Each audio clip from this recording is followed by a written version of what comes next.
একান্ন সতীপীঠের এক পীঠ হচ্ছে কালীঘাট। আজকে আপনাদের কালীঘাট সম্পর্কে সম্পূর্ণ তথ্যটা দেব। আমরা নৈহাটি থেকে প্রথমে দমদম জংশনে চলে গেছিলাম। সেখান থেকে আমরা মেট্রো ধরে যাব সিদ্ধান্ত নিয়েছিলাম, কারণ মেট্রো ধরে গেলে যাওয়াটা অনেক তাড়াতাড়ি হয়, সেই কারণে। প্রথমে তো দমদম স্টেশন থেকে সাবওয়ে দিয়ে আমরা মেট্রো ধরার জন্যে টিকিট কেটে নিই। এখানে পজ করে দেখে নেবেন প্রত্যেকটা জায়গার টিকিট কত টাকা দামে সেটা লেখা আছে। তারপর তো গিয়ে দেখি প্রচুর লাইন। যাই হোক, লাইনে দাঁড়িয়ে কালীঘাট যাওয়ার দুটো টিকিট কেটে নিলাম। 20 টাকা করে টিকিটগুলো মূল্য নিল। টিকিটগুলো নিয়ে তারপরে আমরা মেট্রো ধরার জন্য এক্সিলেটর করে ওপরে উঠে গেলাম। প্রথমত বলে রাখি, 51 সতীপীঠের এক পীঠ কিন্তু কালীঘাট, আর সেটা আমাদের কলকাতাতেই আছে। আর মেট্রো ধরে যাওয়ার না অনেক সুবিধা, খুব তাড়াতাড়ি খুব কম সময়ে আমরা পৌঁছে যেতে পারি। কিন্তু সেটা যদি আমরা বাস কিংবা ট্যাক্সি ধরে যাওয়ার কথা ভাবি, পয়সাও বেশি, সময়ও বেশি। সেই কারণে দুটো বাঁচানোর জন্যেই মেট্রোটা আমার মনে হয় সবথেকে সঠিক পথ। আর মেট্রো কিন্তু 10-15 মিনিট পরপরই আছে, তাই কোনো রকম কোনো সমস্যা নেই। আর 20 থেকে 30 মিনিটের মধ্যে আপনি পৌঁছে যাবেন পুরো কালীঘাটে। তারপরে কালীঘাট স্টেশনে নেমে প্রথমে 1 নম্বর গেট যেদিকে, সেদিক থেকে বেরোতে হবে। সেদিক দিয়ে বেরোলেই একদম কালীঘাট যাওয়ার যে স্কাই ওয়ালটা সেটা আমরা পেয়ে যাব।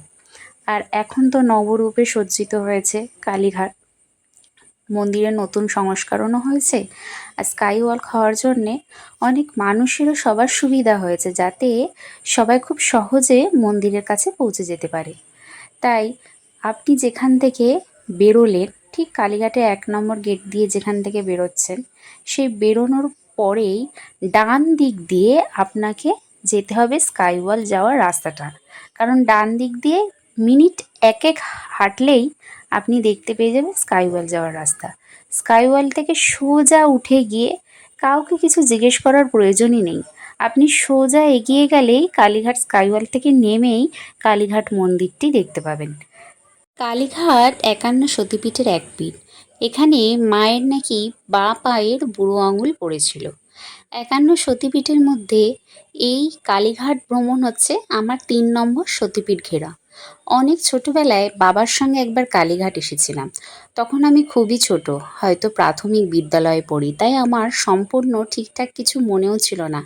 আবছা আবছা হয়তো মায়ের মুখটা চোখে ভাসতো, কারণ ফোনেও আমরা মায়ের ছবি দেখে থাকি। তাই যদি ফোনে টোনে ছবি না দেখতাম তাহলে হয়তো সেই রকমভাবে মনে থাকতো না, কারণ অনেক ছোটোবেলার অনেক কিছুই মানুষের মনে থাকে না। আর আমাদের প্রথম ভিজিট ছিল জন্মদিনের দিন, আমার জন্মদিনের দিন নলাটেশ্বরী মন্দির ও কঙ্কালীতলা। তার মধ্যে নলাটেশ্বরী হচ্ছে নলহাটি জংশনে পড়ে, এবং কঙ্কালীতলা আমরা গিয়েছিলাম বোলপুর শান্তিনিকেতনে নেমে যেতে হয়। এবার ওই দুটো সতীপীঠও কিন্তু আমরা একই দিনে ঘুরেছিলাম। নলাটেশ্বরী ও কঙ্কালীতলা সতীপীঠের মধ্যে কঙ্কালীতলায় মায়ের কোমর পড়েছিল এবং নলাটেশ্বরীতে মায়ের গলার নলি পড়েছিল। কালীঘাট স্কাইওয়াল থেকে সোজা নেবে কালীঘাট মন্দিরের চারিদিকে আপনি প্রচুর দোকান দেখতে পাবেন। তাই বাড়ির থেকে কোনো রকম পুজোর সামগ্রী কিনে নিয়ে যাওয়ার চিন্তা একদমই করবেন না। আর স্কাইওয়ালটা এতটাই সুন্দরভাবে সাজানো হয়েছে যে আপনি ওখানেও চাইলে অনেকক্ষণ ধরে সময় কাটাতে পারবেন। আর কালীঘাট মন্দিরের স্থাপন কিভাবে হয়েছে সেটাও খুব সুন্দরভাবে একটি চিত্র বর্ণনা করা হয়েছে দেওয়ালের চিত্রের মাধ্যমে। মানে এত অপরূপ সুন্দরভাবে ঘটনাটা বর্ণনা করা হয়েছে, এবং অনেক কিছু লেখাও আছে যাতে আপনারা পড়ে বুঝতে পারেন কালীঘাট মন্দিরের ইতিহাসটা। সেই সম্পর্কে সব কিছু লিখে এত সুন্দরভাবে দেয়ালে চিত্রটা বর্ণনা করা হয়েছে যে আপনার দেখেও খুব ভালো লাগবে। স্কাইওয়াল থেকে নেমেই যে চারিদিকে দোকান দেখছেন, সেখান থেকে আপনি কিন্তু আপনার পছন্দ মতো ডালা কিনতে পারেন। এক্ষেত্রে কিন্তু আপনার কোনো বাধ্যতামূলক নেই যে আপনাকে একটা বড় অ্যামাউন্টের ডালা কিনে নিয়ে গেলেই ভালো পুজো হবে, নইলে হবে না। না, এরকম কোনো ব্যাপার নেই। আপনি চাইলে খালি হাতেও কিছু না নিয়েও মাকে খুব সুন্দরভাবে দর্শন করে আসতে পারেন, এবং আপনি যদি চান আপনার মনের মতো পছন্দের ডালাও নিয়ে যেতে পারেন। আলতা, সিঁদুর, চূর্ণি, মহিলাদের ষোলো সিঙ্গার যেগুলো বলে সেগুলো দিয়েও অনেকে মহিলারা যারা সাথে যাচ্ছেন তারা পুজো দিচ্ছেন শাড়ি দিয়ে। ন্যাচারালি অনেক ছেলেদেরও আমি দেখলাম হাতে দুটো প্যারা নিয়েও তারা গেছে মাকে দেখতে। সবথেকে বড় কথা ডালা টানা, সাজ সরঞ্জাম এগুলো তো থাকেই বিভিন্ন দোকানের, আপনি দেখে নিলেন। কিন্তু সবথেকে বড় কথা মনের ভক্তি, মনের ভক্তি নিয়ে আপনি যা ইচ্ছা নিয়ে যান, সেতেই মা প্রসন্ন হবে। আর এই যে কুপনটা দেখলেন, ওই কুপনটিতে হচ্ছে যে দাদার নাম্বার আছে, দাদার ফোনপে গুগল পে আছে, সেই দাদাটির দোকান থেকে আমরা ডালা নিয়েছিলাম। এবং মায়ের যে মন্দিরের ভোগ প্রসাদ লাগে, সেই ভোগ প্রসাদ নিতে গেলে কিন্তু আপনাকে সকালবেলার মধ্যে পৌঁছাতে হবে। তাহলে আপনি ওখানে ইনস্ট্যান্ট দাঁড়িয়ে কুপন কেটে নিলে দুপুরবেলায় 3টে থেকে মায়ের ভোগ দেওয়া হয়। সেই ভোগের প্রসাদটা আপনি 3টে থেকে মানে 3:30 থেকে 4টের মধ্যে পাবেন, কারণ ওই সময় মন্দিরটা বন্ধ থাকে। আর যদি আপনি মনে করেন না আপনি সকালে টাইমে পৌঁছাতে পারবেন না, তাহলে এই যে ফোন নাম্বারটা দেয়া আছে, এই দোকানদার দাদাকে আপনি যদি আগের দিন রাত্রিবেলায় ফোন করে দেন, এবং তাকে কিন্তু অনলাইনে পেমেন্ট করে দিতে হবে, কারণ সে তো আপনার ভোগ প্রসাদটা নিয়ে রাখবে তাই। আর এগুলো অথেন্টিক, আপনারা টাকা পয়সা পেমেন্ট করলে স্ক্রিনশটটা রেখে দেবেন, পরের দিন গিয়ে দোকানে দেখালে দুপুরবেলায় 3:30 থেকে 4টের পরেই আপনি সেই ভোগ প্রসাদটা বাড়িতে মালসা হিসেবে নিয়ে যেতে পারবেন। এবার যদি পয়সা দিয়ে ভোগ খাবেন না মনে করেন, সেক্ষেত্রে আপনাকে দুপুরবেলার আগে ওখানে পৌঁছে যেতে হবে, এবং কি মন্দিরের ভিতরে প্রবেশ করে যেতে হবে। মন্দিরের ভিতর প্রবেশ করার পর দুপুর 3টে থেকে 3:30-এর মধ্যে কিছু ভোগ প্রসাদ থাকে, যেটা সম্পূর্ণ বিনামূল্যে ভক্তদের উদ্দেশ্যে বিতরণ করা হয়। তো আপনারা চাইলে সেই লাইনে দাঁড়িয়েও প্রসাদটি পেতে পারেন, কিন্তু সেই প্রসাদটি খুব সামান্য সংখ্যক থাকে, তাই যতক্ষণ প্রসাদ থাকে ততক্ষণই বিতরণ করা হয়, তারপরে কিন্তু আর বিনামূল্যে পাবেন না। তাই জন্যে যদি কেউ মনে করেন না টাইমে আসতে পারবেন না, সেক্ষেত্রে আমি বলবো যে আপনারা এরকম বিভিন্ন দোকানদার আছে, বা আমি যে নাম্বারটা দিলাম, এরকম দোকানদারদের ফোন করে বললে তারা অবশ্যই রেখে দেবে। আর মন্দির কিন্তু সকাল 6টায় খুলে একদম বন্ধ হয় কিন্তু এই মানে দুপুরবেলায়, হ্যাঁ 1টার দিকে, আবার 4টের সময় বিকেলে খুলে বন্ধ হয় রাত্রি 9টায়। এবার কোনো কোনো সময় অতিরিক্ত ভিড় হলে তখন হয়তো কর্তৃপক্ষর নির্দেশে 15-20 মিনিট হতেই পারে বেশি, কিন্তু ন্যাচারালি এই সময়ে মন্দির খোলা ও বন্ধের নিয়মটা নির্ধারিত আছে। আপনি কিন্তু চাইলে মন্দিরে লাইন না দাঁড়িয়ে, যদি মনে করেন না যে আপনি তৎক্ষণাৎ পুজো দেবেন, তাহলে মাথা পিছু 100 টাকা করে ওখানকার পান্ডারা নিচ্ছে। আপনি 100 টাকা দিয়ে সঙ্গে সঙ্গে গিয়েই মানে লাইনে দাঁড়ানোর কোনো প্রয়োজন নেই, আপনি পান্ডার সাথে গেলে সঙ্গে সঙ্গে গিয়ে পুজো দিয়ে দিতে পারবেন। এবার আসি, বিনামূল্যে যদি মায়ের কক্ষ গিয়ে পুজো দিতে চান, তাহলে কোন গেট দিয়ে ঢুকবেন? তাহলে আপনাকে 2 নম্বর গেট দিয়ে ঢুকতে হবে, যেরকম আমরা ঢুকেছি। 2 নম্বর গেট দিয়ে ঢুকলে আপনি পুরো মায়ের গর্ভগৃহের ভিতরে প্রবেশ করে মাকে একদম সামনাসামনি খুব ভালোভাবে দেখতে পারবেন। 5টা গেট আছে, 5টা গেট দিয়ে আপনি চাইলে লাইন দিতে পারেন, কিন্তু 2 নম্বর গেট দিয়ে একমাত্র এই সুবিধাটা আপনি পাবেন।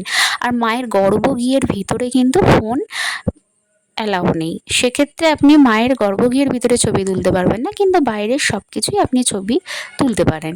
আর হচ্ছে এবার পান্ডার কীরকম কী চার্জ নেয়। অনেক পান্ডাদের আছে যারা আপনাকে বলবে পুজো করিয়ে দেবো, যা ইচ্ছা তাই দেবেন, আপনি তাকে ধরতেই পারেন, কোনো সমস্যা নেই। আপনি আগে কথা বলে নেবেন যে আমি 50 টাকা দেবো কি 100 টাকা দেবো, তাতে কোনো সমস্যা হবে না। আপনি তাদের সাথে আগেই কথা বলে নেবেন। আর আপনি যদি নাম গোত্র বা মন্ত্র পড়ে পুজো দিতে চান, সেক্ষেত্রে কিন্তু অবশ্যই আপনাকে পান্ডা ধরতে হবে, কারণ মন্দিরে গর্ভগৃহে প্রবেশ করে গেলেও আপনি 2-1টা পান্ডা পাবেন, কিন্তু মন্দিরে মায়ের একদম সামনে যারা থাকে তারা কিন্তু আপনার নাম গোত্র বলে পুজো দেবে না। তারা আপনার পুজোর ডালাটা মায়ের পায়ে ছুঁয়ে দেবে, এবং মালা বা ফুল নিয়ে গেলে সেটা মাকে দিয়ে দেবে, বা শাড়ি নিয়ে গেলে সেটা মায়ের ওপর পরিয়ে দেবে। এছাড়া কিন্তু আপনার কোনো রকমভাবে নাম গোত্র বলে তারা পুজো দেবে না। তারপর পুজো হয়ে গেলে কিন্তু খুব ভালো করে আপনারা সেখান থেকে বেরিয়ে মায়ের মন্দিরটা ভালো করে ঘুরে দেখবেন, এবং ধূপকাঠি মোমবাতি নির্দিষ্ট একটা জায়গায় জ্বালাবেন। সেই জায়গাটা মায়ের মন্দির থেকে বেরিয়ে একটুখানি সামনে, যেখানে পাঠা বলি হয়, সেই বলির ঘরের ঠিক সামনে আছে, বা বলির ঘরের ভিতরেও আছে। তারপর চারিদিকে অনেক শিব মন্দির আছে, ভালো করে ঘুরে দেখবেন। এবং কালীঘাট মন্দিরটাকে নতুন রূপে সাজানো হয়েছে বলে রাত্রিবেলায় দেখতে আরও বেশি সুন্দর লাগছিল। আর আমি বলবো যদি ফুল কেনার হয় তাহলে কালীঘাট মন্দিরের ভিতর থেকে কিনবেন, কারণ এত টাটকা ফুল এবং অনেক কম দামে ফুলগুলো পাওয়া যাচ্ছে। সেক্ষেত্রে কিন্তু বাইরের দাম বেশি এবং ফুলটাও টাটকা একটু হলেও কম। আর মন্দিরের ভিতরে রাধা মাধবেরও খুব সুন্দর মন্দির রয়েছে, দেখে আপনার মন ভরে যাবে। খুব ভালোভাবে পুজো দিতে পারবেন এবং মনে একটা শান্তি অনুভব করতে পারবেন। তাই বলছি, একদিন সময় হলে অবশ্যই মায়ের মন্দির থেকে ঘুরে আসবেন। ফোন জমা দেওয়ার এই মন্দিরে কোনো বিশেষ কোনো নিয়ম নেই, আপনি ফোন নিয়ে ঢুকতেই পারেন। শুধু বলে দিলাম গর্ভগৃহের ভিতরে মায়ের ছবি তুলবেন না, সেটা নিষেধ আছে। এবার জুতো জমা দেওয়ার জন্যে পার্টিকুলার কোনো জায়গা নেই। জুতো আপনি যেসব দোকান থেকে ধরুন কোনো জিনিস কিনলেন, সেই সব দোকানে এমনিতেই তারা আপনার জুতোটা রেখে দেবে যতক্ষণ না আপনি পুজো দিয়ে বেরোবেন। আর হচ্ছে কি, যদি আপনি কারোর থেকে কোনো ডালা নাও নেন, মনে করেন মায়ের শুধু মন্দিরে মাকে দর্শন করে আসবেন, সেক্ষেত্রে আপনি বেরিয়ে মন্দিরের বাইরেই দেখবেন অনেক জায়গায় অনেক মানুষ এরকম জুতো খুলে রেখে ভিতরে গেছে, সেখানেও সেটাও করতে পারেন। কিন্তু হ্যাঁ, সেক্ষেত্রে কিন্তু জুতোর নিশ্চয়তা কমই আছে, সেটা আপনাদের নিজেদেরই দায়িত্বে রাখতে হবে। আর ৫খানা গেট যে আছে তার মধ্যে কিন্তু ২ নম্বর গেট দিয়েই খুব ভালো সুবিধা, আমি যেটা নিজে ওখানে উপলব্ধি করেছি। আর নতুন রূপে সজ্জিত হয়েছে, সন্ধেবেলায় মন্দিরটা আরও বেশি সুন্দর লাগছে। এত সুন্দর আলোকসজ্জা, মানে মন্দিরটা দেখে তখন আপনার আরও বেশি ভালো লাগবে। চারিদিকে যেমন শিব মন্দির আছে, রাধা মাধবের মন্দির আছে, ঠিক সেরকম কিন্তু ওখানে একটা ষষ্ঠী মাতার মূর্তি বা মন্দির, ছোট নাট মন্দির সেটা আছে। সেখানে মা মনসারও গাছ আছে এবং ছোট ছোট শিবলিঙ্গ আছে, সেটাও ভালো করে দেখে নেবেন। আর এত সুন্দর একটা মন্দিরের ভিতরে ফোয়ারা আছে, যেটায় সন্ধেবেলায় চালু করা হয় ৬টার পর। ওটা অবশ্যই যদি সন্ধেবেলায় যান দেখে আসবেন, খুবই ভালো লাগবে। আর জানেন তো, কালীঘাট মন্দিরের একটা ইতিহাস আছে। বলে নাকি একজন, মানে শাঁখাপলা পরাটা কালীঘাট মন্দিরে খুব ভালো। খুব অনেক বছর আগে একজন ব্যবসায়ী, মানে যিনি শাঁখাপলা বিক্রি করতেন, তার একদিন শাঁখাপালা একটাও বিক্রি হয়নি। তো সে মন্দিরের সামনে খুবই মন খারাপ করে রয়েছে। এমন সময় এক শ্যামবর্ণ মেয়ে, গায়ের রং শ্যামবর্ণ এবং খুবই সুন্দর, মাথা ভরা চুল, মানে মায়ের রূপ মানে সে অনেক বাচ্চা রূপ ধরে সেই শাঁখা ব্যবসায়ীর কাছে এসে বলে যে তার কী হয়েছে। যখন ব্যবসায়ী তাকে সবটা বলে, তখন মা তার কাছ থেকে শাঁখা পড়েছিল। তাই কালীঘাটের পাশে যে সমস্ত দোকান রয়েছে, মানে পুজোর সামগ্রী কেনার, সব দোকানের মধ্যেই আপনি শাঁখাপলাটা পাবেন। মানে শাঁখাপলাটা কম্পালসারি, সব দোকানেই আছে। তা আপনি চাইলে সেখান থেকে শাঁখাপলা পরতেই পারেন, কারণ সেখানে শাঁখাপলা পরাটা খুবই ভালো। আর হচ্ছে বিভিন্ন দোকান, মানে আপনি ১ নম্বর গেট দিয়ে ঢুকুন কি ৫ নম্বর গেট দিয়ে ঢুকুন, আপনি যেখান থেকে গেট দিয়ে ঢুকুন না কেন, সব গেটেই প্রচুর দোকান আছে। আর আপনি আপনার মন মতো জিনিস নিয়ে গিয়ে সেখানে পুজো দিতে পারেন। এখানে বাধ্যতামূলকভাবে কিছু নেই। আর আমি বলবো, অবশ্যই যদি সন্ধেবেলায় যান তাহলে ৬টার পরে যে লাইটিংটা অবশ্যই দেখবেন, কারণ মন্দিরটা দিনের বেলায় ঠিক যতটা সুন্দর লাগছে, রাত্রিবেলায় তার চেয়েও বেশি সুন্দর লাগছে এই আলোকসজ্জার কারণে। আর মন্দিরের ভিতরে ঘুরে দেখার মতো অনেক ছোট ছোট নাট মন্দির আছে, ধৈর্য ধরে সময় নিয়ে একটু গেলে আপনারা সব কিছুই দেখতে পারবেন। আর মন্দিরেও যে আপনি মাথাপিছু ১০০ টাকা না দিলেও যে আপনার পুজো ভালো হবে না, এমন কিন্তু না। আপনি মাথাপিছু ১০০ টাকা না দিলেও আপনার পুজো খুবই ভালো করে হবে। আপনি যা নিয়ে যাবেন সেটা অবশ্যই মাকে দেওয়া হবে এবং আপনার প্রসাদও মায়ের পায়ে ছুঁয়েই আপনাকে ফেরত দেওয়া হবে। আর মন্দিরটা চারিদিকে ঘুরে অবশ্যই একটা ছোট্ট তো মানে স্মৃতিবন্দী করতে হয়। তাই মন্দিরের ভিতরে যেহেতু ফোন অ্যালাউ আছে, সবাই একটা ফটো অবশ্যই তুলবেন। ২ নম্বর গেট দিয়ে ঢুকলেও আমরা কিন্তু মন্দিরের ভিতর থেকে সবকটা গেটের বাইরে গিয়ে সবকটা গেট একবার করে দেখে এসেছি। কারণ তাতে ভালো হয়। সবকটা গেট দেখে এলে বোঝা যায় কোন গেট দিয়ে কোন রাস্তাটা দিয়ে ঢোকা যায় আর কি। তাতে আপনাদের তথ্যটা দিতেও সুবিধা হয়। আর মন্দির প্রাঙ্গণ এতটা পরিষ্কার, মানে পরিচ্ছন্নতায় আপনার মন ভরে যাবে। কোথাও একটা, মানে নোংরা তো দূরের কথা, কোনো রকম ফুল-টুল কিচ্ছু পড়ে থাকছে না। মন্দিরের সেবায়ত কমিটি বা মন্দিরের যারা মানে কাজে নিযুক্ত কর্মীরা খুব সুন্দরভাবে পরিষ্কারভাবে মন্দিরটিকে মেনটেন করেছেন। এবং সন্ধেবেলায় যখন আমরা পুজো দিয়ে বেরোই, পুজো দিয়ে বেরোনোর পর সমস্ত যে প্রসাদগুলো আছে ডালার দোকানে ডালার ঝুড়িটা ফেরত দিই এবং তারা আমাদের যে প্রসাদটা দেয় সেই প্রসাদটা নিয়ে আমরা আবার সেই মেট্রো ধরার জন্যে রওনা দিই। সত্যি কথা বলতে সেই যে টাইমে 4টে থেকে 4, সাড়ে 4টের মধ্যে মন্দিরে পৌঁছেছি, আমাদের কিন্তু খুব একটা বেশি লাইন দিতে হয়নি। শনিবারই গেছিলাম আমরা, কিন্তু ২ নম্বর গেট দিয়ে লাইন দিয়েছিলাম বলে বা সেদিন হয়তো তুলনামূলক অন্য শনিবারের আন্দাজে ভিড় কম থাকার কারণে 4:30 লাইনে দাঁড়িয়ে আমাদের 5টা 5-এর মধ্যে খুব সুন্দরভাবে পুজো দেয়া হয়ে গেছিল। এবার আমার বর কিন্তু প্রথমবার কালীঘাটে দর্শন করলেন মায়ের। কারণ আমি একবার দেখলেও তার প্রথম দর্শন এবং সেও খুব ভালোভাবে দর্শন করেছে সে কথা বলল। এবং রাত্রিবেলা স্কাই ওয়ালটা আরও সুন্দর এবং প্রচুর মানুষ রাতেও আসছে।